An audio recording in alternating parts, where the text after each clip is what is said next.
Un prophète désobéissant et irrité, Jonas.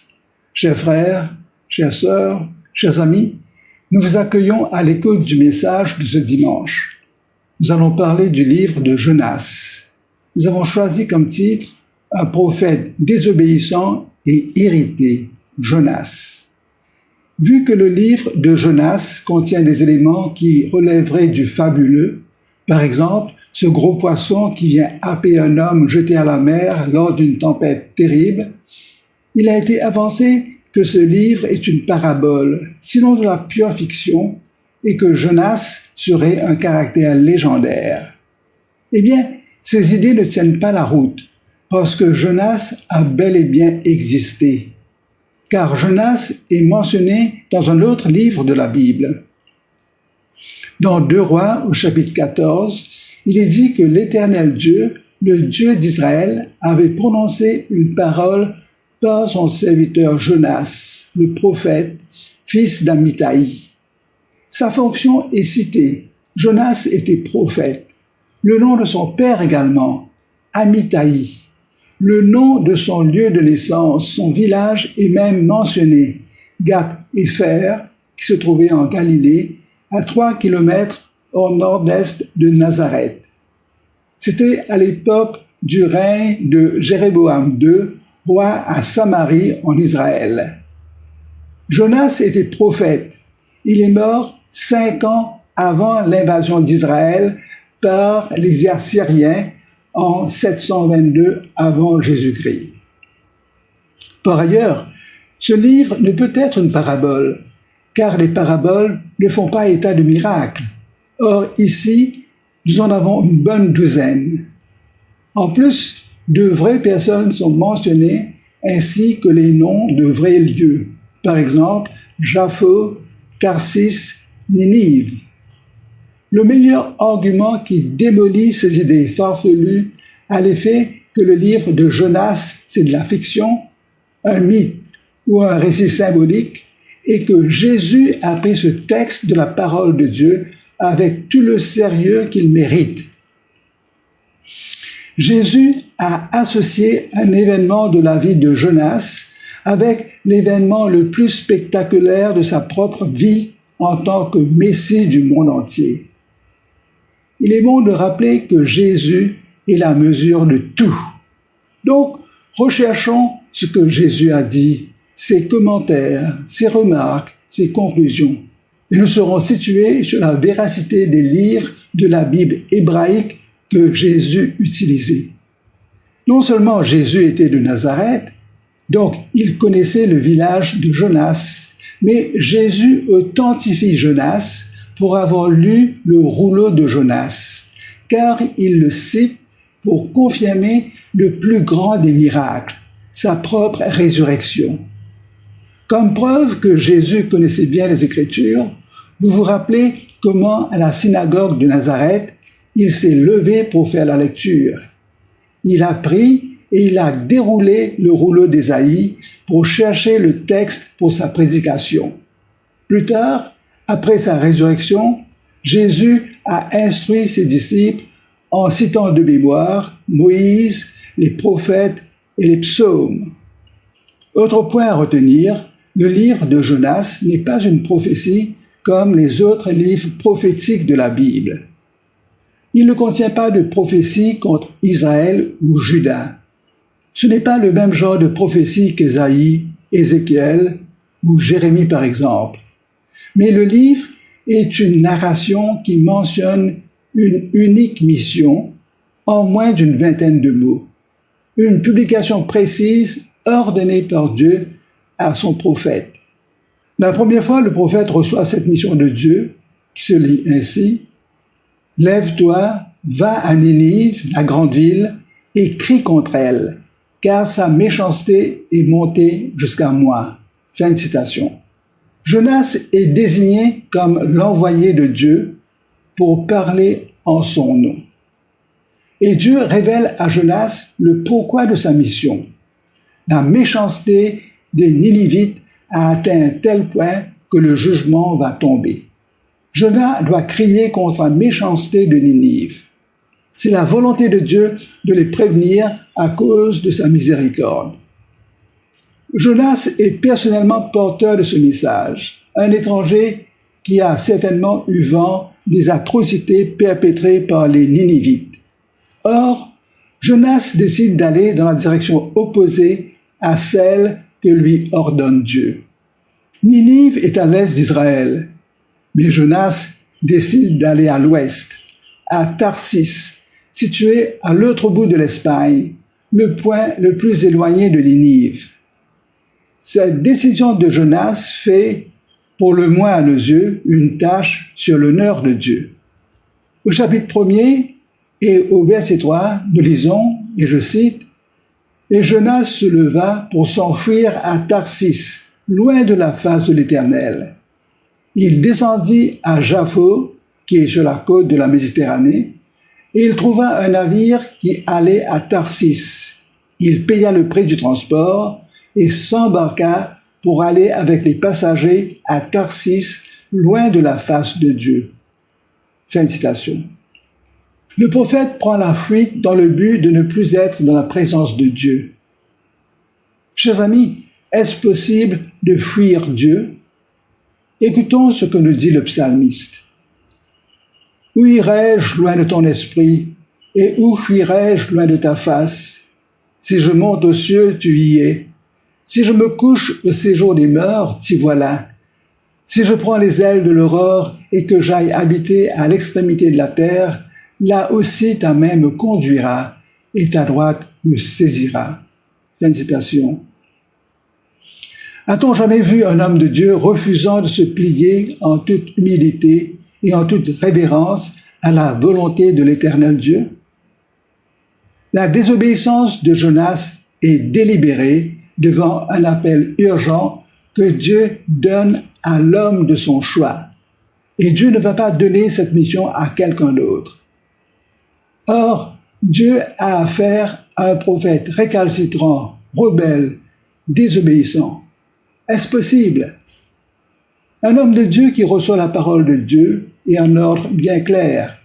Comment et pourquoi ose-t-il s'enfuir loin de la face de l'Éternel? Alors que d'autres hommes de Dieu sont foudroyés par la crainte de l'Éternel et d'autres encore languissent à cause du feu et du poids de la parole de Dieu dans leur cœur. La seconde fois que Jonas reçoit sa mission, la formulation de la mission par le prophète ne laisse transparaître aucun doute sur le projet de Dieu. Et je cite, « Lève-toi, va à Ninive, la grande ville, et proclame la publication que je t'ordonne. » Le départ pour Ninive est un ordre de Dieu que le prophète n'a plus le choix que de l'exécuter. Pourquoi Jonas va-t-il, après avoir reçu le premier ordre, pourquoi va-t-il dans la direction opposée à celle que lui ordonne Dieu? Ninive est à l'est d'Israël, mais Jonas décide d'aller à Tarsis, le point le plus éloigné de Ninive. Nous comprenons bien que le livre a été écrit par le prophète et qu'il raconte comment il a vécu cette mission que Dieu lui a confiée. Tout le récit de Jonas tourne autour du message destiné à Ninive et autour de la souveraineté de Dieu sur toute chose. Je vous donne quelques mots sur le contexte historique. Cette ville importante, fondée par Nimrod, était située sur la rive est du Tigre, à plus de 500 milles de Samarie, la capitale du royaume du Nord, c'est-à-dire Israël. La ville était protégée par un mur massif. Elle comptait 15 portes principales et s'étendait sur 2000 le long du Tigre et faisait 8000 tout autour. Le mur intérieur avait 50 pieds de large et 40 à 50 pieds de haut. Ninive, une des plus grosses villes forteresses situées sur les bords du Tigre en Assyrie, avait une population de, je cite, 120 000 hommes qui ne savent pas distinguer leur droite de leur gauche, c'est-à-dire des enfants. Donc, si chaque famille comptait 3 personnes, nous parlons de quelques 400 000 âmes. Les Nénévites étaient notoires pour leur cruauté, par exemple la décapitation barbare de leurs ennemis. C'était un peuple sanguinaire, connu pour le règne de la terreur. Ils tuaient leurs ennemis en les empalant sur des piquets. Ils écorchaient vifs leurs victimes et mettaient des crochets dans le nez des prisonniers. Nous allons aborder les grands thèmes du livre. Premièrement, l'ordre missionnaire, qui est donné à 2 reprises. Deuxièmement, la souveraineté de Dieu. Et nous parlerons brièvement du théisme. Troisièmement, la résurrection. Quatrièmement, le salut des hommes. Enfin, la patience et la miséricorde de Dieu envers son messager. Nous aborderons ces grands thèmes tout en évoquant les points principaux dans chaque chapitre au fur et à mesure que nous progressons dans notre lecture du texte. Chapitre 1er, la désobéissance à l'ordre missionnaire. Jonas reçoit l'ordre d'aller prêcher aux Ninivites en ce qui concerne leur méchanceté. Mais Jonas refuse et il s'embarque sur un navire qui va dans la direction opposée. Dieu intervient en faisant souffler une forte tempête. Craignant pour leur sécurité personnelle, les marins implorent chacun leur divinité. Le capitaine découvre que Jonas dort dans la cale de son navire et le réprimande sévèrement alors que tout son équipage est en train de prier. Tous décident de tirer le sort pour savoir lequel des passagers à bord a attiré cette tempête, et le sort tombe sur Jonas. Un mot sur le sort. Dieu est souverain sur le sort. Nous citons Proverbe 16, 33. On jette le sort dans le pan de la robe, mais toute décision vient de l'Éternel. Le sort pointe Jonas du doigt, et Jonas reconnaît que c'est bien lui qui leur attire ce malheur.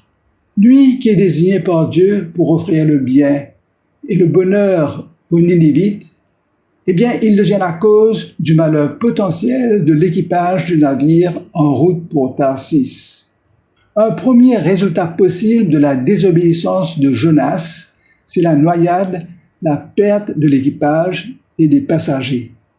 Le sort désire Jonas. Le recours au sort se voit aussi dans le Nouveau Testament.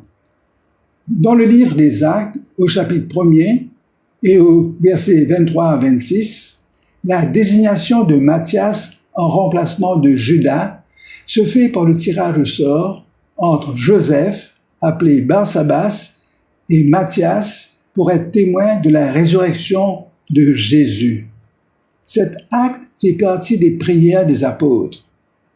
Ce n'était pas une action superstitieuse, car, comme je vous ai lu, on jette le sort dans le pan de la robe, mais toute décision vient de l'Éternel.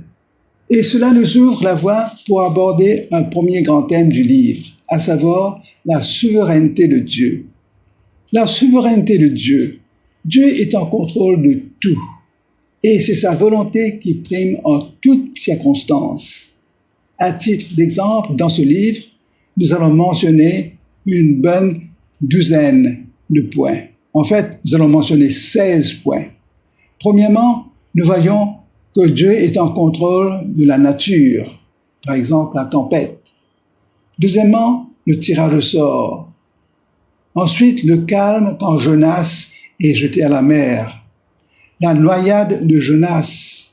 Le grand poisson pour engloutir Jonas et le protéger en vue de sa résurrection.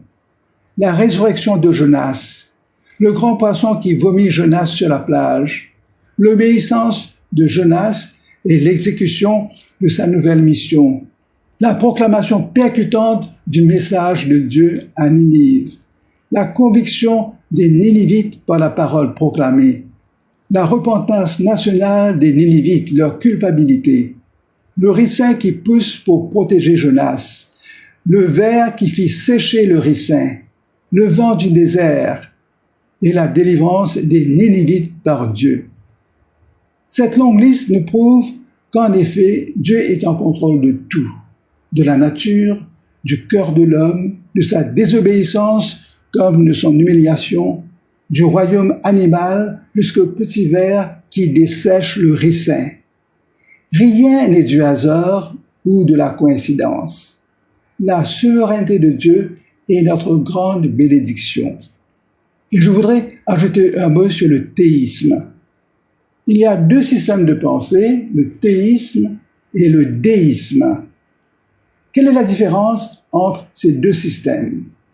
Le théisme, qui vient du mot grec théos, et le déisme, qui vient du mot latin deus, les deux systèmes croient en l'existence d'un seul Dieu qui a créé l'univers. Je dis bien, le théisme et le déisme, les deux systèmes croient en l'existence d'un seul Dieu qui a créé l'univers. Le théisme attribue des pouvoirs à Dieu et croit que Dieu est en contrôle de tout l'univers. Le théisme attribue les miracles à Dieu et croit que Dieu écoute nos prières et qu'il contrôle les événements tout le temps. Dieu supervise activement les événements qui se déroulent sur la terre. C'est ce que la Bible enseigne. Ça, c'est le théisme.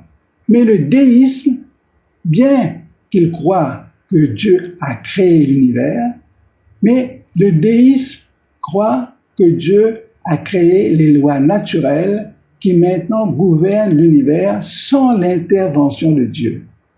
Or, le livre de Jonas témoigne du théisme, de la main de Dieu sur tout pour notre bien. Et nous passons à la confession de Jonas. Une fois désigné comme celui qui est à la source de leur malheur, Jonas est criblé de questions par l'équipage. Et Jonas raconte son témoignage envers l'Éternel Dieu. Il se présente comme hébreu, ce qui désigne la foi qu'il confesse. Bien qu'il soit en fuite, il parle de sa foi. Jonas leur dit tout. Sa crainte de l'Éternel, le Dieu des cieux, qui a fait la mer et la terre. Et cela a un impact sur l'équipage. Ils sont saisis d'une grande frayeur. Ils demandent à Jonas ce qu'il faut faire pour que la tempête se calme. En plus, pourquoi as-tu fait cela? C'est une sévère réprimande venant de l'équipage qui ignore les voies de l'Éternel. Même ces mariniers savaient qu'il fallait remédier à la désobéissance de ce prophète fugitif. Et la situation était difficile pour eux. Sous la conviction de Dieu, Jonas se reconnaît comme la cause de la tempête. Alléger le navire en jetant par-dessus bord le cargo n'avait pas résolu leur situation. La vraie cause du problème n'avait pas été identifiée. La solution proposée par Jonas, jeter Jonas à la mer et la tempête se calmera. Et nous voyons tout de suite un changement dans la façon dont priait l'équipage. Et je cite, « Alors ils invoquaient l'Éternel et dirent, « Ô Éternel, ne nous fais pas périr à cause de la vie de cet homme, et ne nous change pas du sang innocent, car toi, Éternel, tu fais ce que tu veux. » Fin de citation. Ces paroles sortent de la bouche de l'équipage. Et nous pouvons dire que c'est un premier bienfait du témoignage de Jonas. La reconnaissance de la toute-puissance de Dieu et sa volonté qui est suprême. Et je redis, car toi, Éternel, tu fais ce que tu veux. Le paganisme et l'ignorance cèdent la place à la crainte de l'Éternel. Et ces hommes furent saisis d'une grande crainte de l'Éternel, et ils offrirent un sacrifice à l'Éternel et firent des vœux. La fin du premier chapitre nous montre qu'il s'est passé quelque chose dans le cœur de ces marins. Nous passons au chapitre 2, que j'intitule « La résurrection ». Après la tempête, Dieu intervient de nouveau. Il envoie un gros poisson pour engloutir Jonas. Chers amis, cet épisode n'est pas une fable. Sur qui nous basons-nous pour le dire? Eh bien, le livre de Jonas est cité par Jésus qui parle d'un miracle, c'est-à-dire une intervention surnaturelle de Dieu dans la vie des hommes. Et Jésus reprend et l'histoire du gros poisson et la conversion des Ninivites. Jonas est né près de Nazareth, Donc Jésus connaissait bien ce livre prophétique. Et nous allons lire un échange tendu entre les scribes accompagnés des pharisiens et Jésus. Je vous donne lecture d'un texte qui se trouve dans l'Évangile selon saint Matthieu au chapitre 12. Alors quelques-uns des scribes et des pharisiens prirent la parole et dirent « Maître, nous voudrions te voir faire un miracle. » Jésus leur répondit « Une génération méchante et adultère demande un miracle. Il leur sera donné d'autres miracles que celui du prophète Jonas. Car de même que Jonas fut 3 jours et 3 nuits dans le ventre d'un grand poisson, de même le Fils de l'homme sera 3 jours et 3 nuits dans le sein de la terre. Les hommes de Ninive se lèveront au jour du jugement avec cette génération et la condamneront, parce qu'ils se repentirent à la prédication de Jonas. Et voici, il y a ici plus que Jonas. Vous voyez, Jésus parle de miracles. Il compare les 3 jours et les 3 nuits passées par Jonas dans le ventre du gros poisson et ses propres 3 jours et 3 nuits imminents dans le sein de la terre. Jésus croyait à la conversion des Ninivites. Jésus accorde à Jonas tout son honneur de prophète. Il confirme la puissance de la prédication de Jonas et son effet en la repentance et le salut des Ninivites. Bien plus, Jésus prédit que les Ninivites condamneront la génération méchante et adultère, incrédule qui était devant lui. Ce n'est pas de la fiction. Jésus parle des faits passés impliquant les Ninivites et des faits futurs, sa propre résurrection, ainsi que la condamnation des religieux incrédules par les Ninivites. Exemple de résurrection dans l'Ancien Testament. Le phénomène unique de la résurrection de Jésus est préfiguré dans le livre du prophète Jonas, prophète récalcitrant et mécontent, prophète grincheux et grognon. Et pourtant, la résurrection est le seul signe promis par Jésus. Tous les signes et miracles de Jésus attestent de sa divinité, de sa toute-puissance sur la nature, les maladies, la transformation du cœur de l'homme et sa puissance sur les forces du mal et les démons. Mais la résurrection de Jésus d'entre les morts est le seul signe qui nous garantit l'acceptation par Dieu de l'expiation de nos péchés et de notre régénération spirituelle. La résurrection de Jésus d'entre les morts est le seul signe qui nous garantit l'acceptation par Dieu de l'expiation de nos péchés et de notre régénération spirituelle. C'est pour cette raison que Jésus donne aux scribes et aux pharisiens présents le seul signe, le signe des signes. L'allusion par Jésus au verset 40 du chapitre 12 de Matthieu, son allusion aux 3 jours et 3 nuits passés par Jonas dans le ventre du poisson, doit impliquer la mort de Jonas.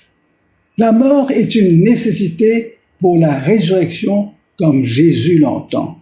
Autrement, la comparaison de Jésus à l'effet que le Fils de l'homme sera 3 jours et 3 nuits dans le sein de la terre perd toute sa portée, car sa résurrection à lui devait suivre sa mort dans le corps de sa chair.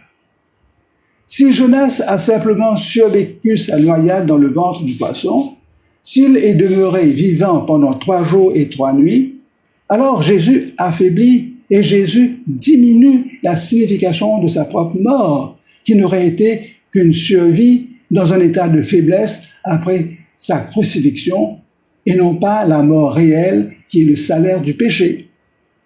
Cette idée de simple survie dans la fraîcheur du tombeau apporterait de l'eau à l'hypothèse de l'évanouissement, comme on en dit en anglais, the swoon hypothesis. Et cette idée apporterait de l'eau à cette hypothèse de Jésus qui s'est évanoui dans la tombe. Or, j'étais mort, et voici, je suis vivant au siècle des siècles. Je tiens les clés de la mort et du séjour des morts, atteste Jésus de nouveau à l'apôtre Jean sur l'île de Patmos. Cette attestation de Jésus, j'étais mort et voici, je suis vivant au siècle des siècles, je tiens les clés de la mort et du séjour des morts, eh bien cette attestation de Jésus constitue le socle de notre sécurité éternelle. La seule différence entre Jonas et Jésus est que Jésus est ressuscité avec un corps glorifié, tandis que Jonas a été ramené à la vie dans son propre corps physique naturel pour l'exécution de sa mission. Voyons quelques détails de la prière de Jonas qui attesterait de sa mort. En fait, il y a dans la prière de Jonas, dans le chapitre 2, des descriptions qui parlent de sa mort réelle, pas d'une simple survie. En voici quelques exemples. Du sein du séjour des morts, j'ai crié. Eh bien, le Sheol, c'est le séjour des morts et c'est pour les morts. Deuxièmement, tu m'as jeté dans l'abîme. L'abîme, c'est le lieu pour les morts. Troisièmement, les eaux m'ont couvert jusqu'à m'ôter la vie. Et Jonas le dit. Sa vie a été ôtée. Quatrièmement, il parle de l'abîme qui l'a enveloppé. Ensuite, il dit, je suis descendu aux racines des montagnes. C'est-à-dire, il a touché le fond marin. On ne peut pas voir la base des montagnes au fond de la mer si on est dans le ventre d'un poisson. Le gros poisson l'a englouti alors qu'il gisait au fond de la mer, parce qu'il parle de voir les racines des montagnes. Et puis ça, il dit, les barres de la terre m'enfermaient pour toujours. Les citations dans la prière de Jonas parlent de sa conviction dans l'efficacité de la parole de Dieu. Et dans l'ensemble, la prière de Jonas nous renvoie au psaume 16 qui anticipe l'assurance de la résurrection du séjour des morts. Enfin, Jonas dit, « Mais tu m'as fait remonter vivant de la fosse, Éternel mon Dieu. » Une autre phrase de sa prière en témoignage de sa résurrection.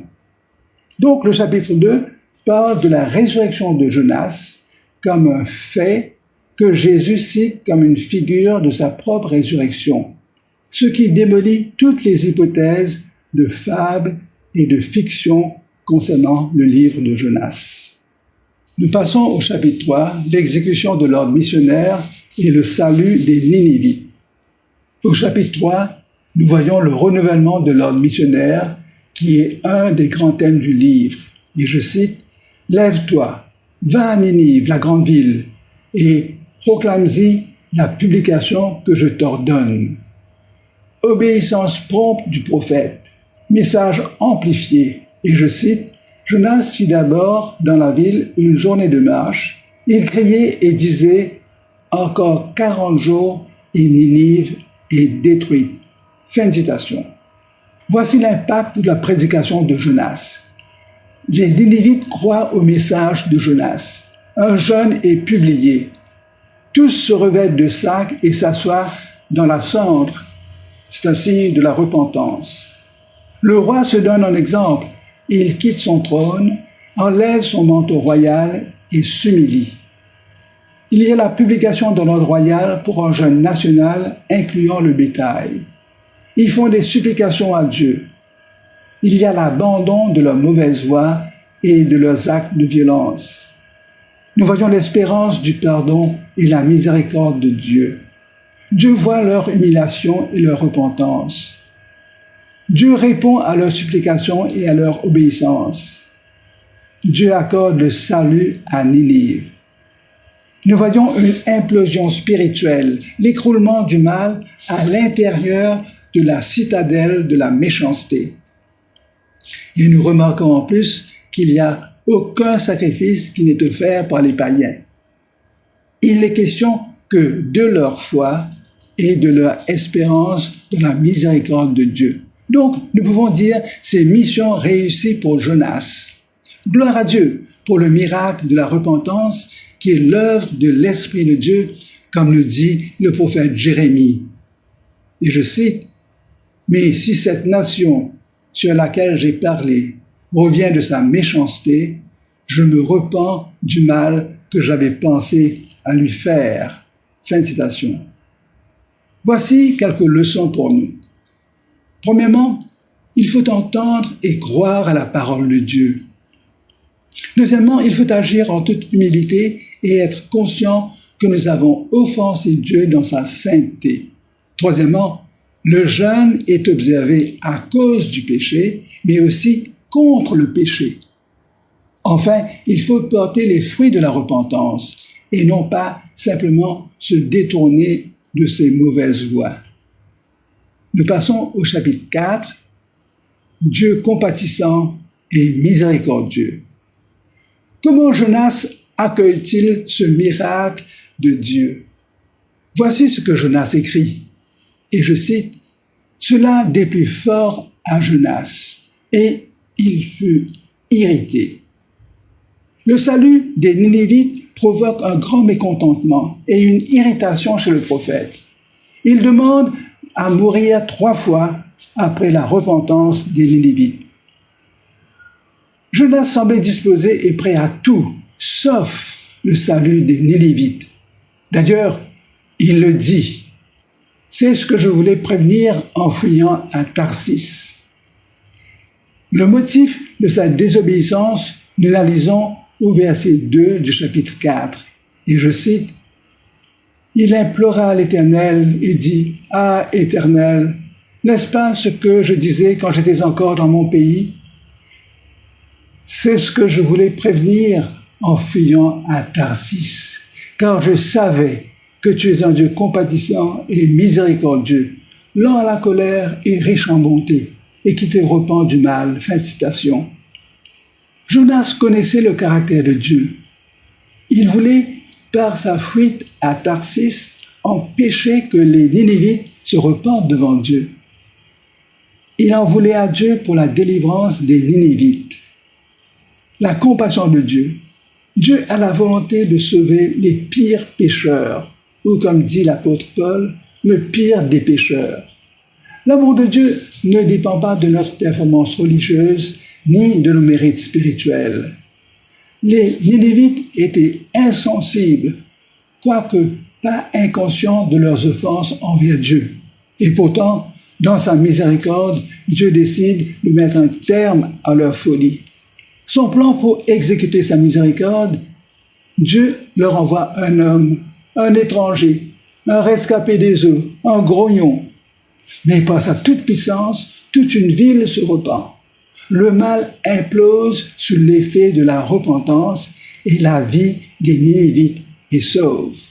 La patience et la miséricorde de Dieu envers son messager. Jonas est également l'objet de la compassion de Dieu. Il jouit de la miséricorde divine.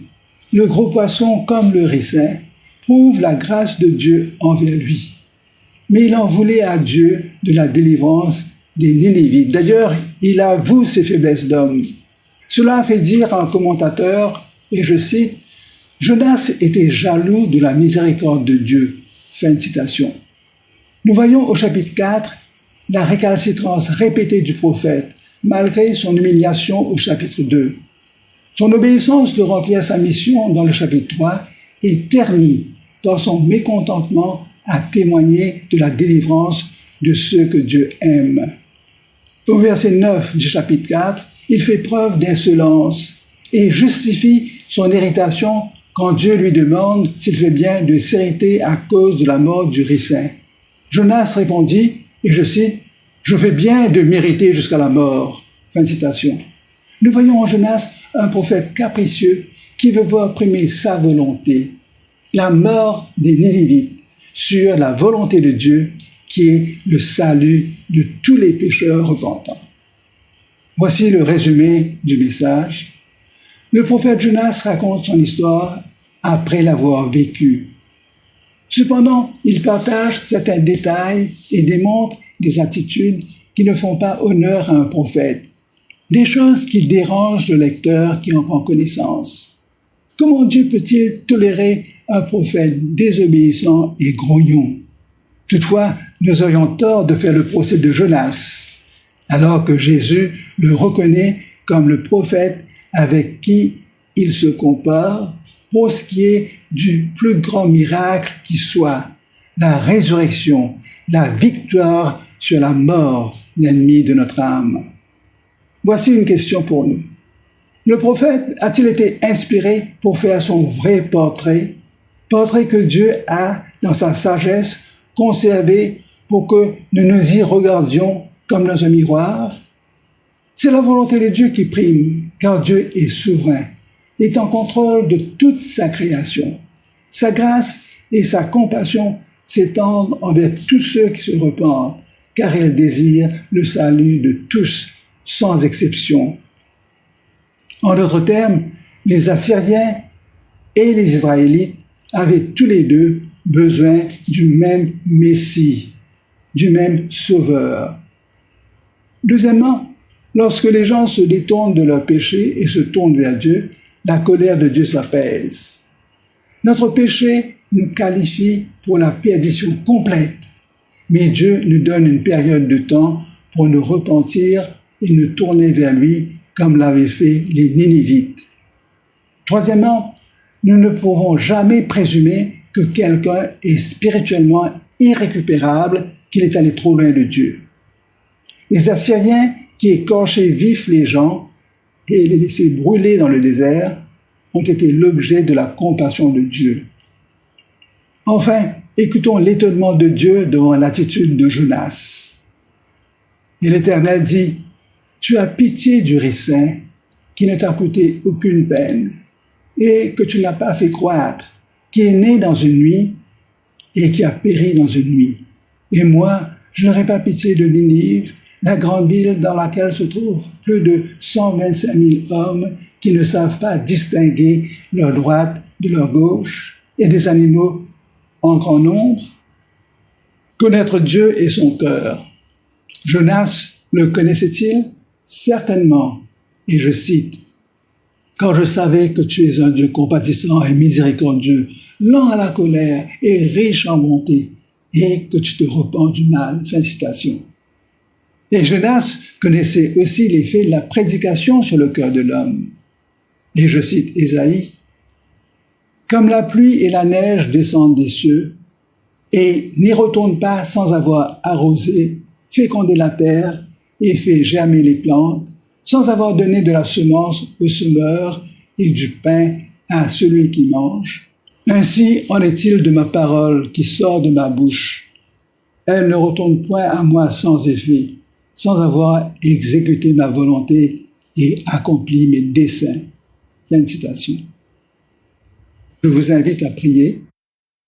Père éternel, nous ne jetons pas la pierre à Jonas.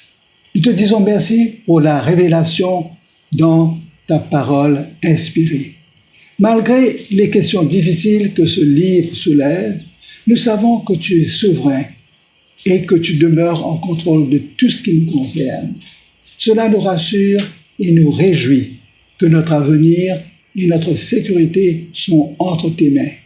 Seigneur, merci que nous pouvons, avec Jonas, également témoigner que tu es un Dieu compatissant et miséricordieux, lent à la colère et riche en bonté, et que tu te repens du mal. Merci que par la foi en Jésus, nous avons bénéficié de ta miséricorde et que tu as effacé nos péchés par son sang. Merci pour ce livre qui nous montre combien tu as à cœur le salut de tous. Nous te demandons de disposer notre cœur à continuer de témoigner de ta grâce et de proclamer le nom de Jésus pour la conversion et le salut de tous ceux qui acceptent ta parole et qui t'aiment. Merci dans le bon nom de Jésus. Chers amis, merci de votre attention. Nous vous laissons réfléchir aux points difficiles soulevés dans ce message. Que l'Esprit du Seigneur illumine votre cœur. Faites confiance à Jésus. Demeurez sous la sûre protection du sang de Jésus. À bientôt.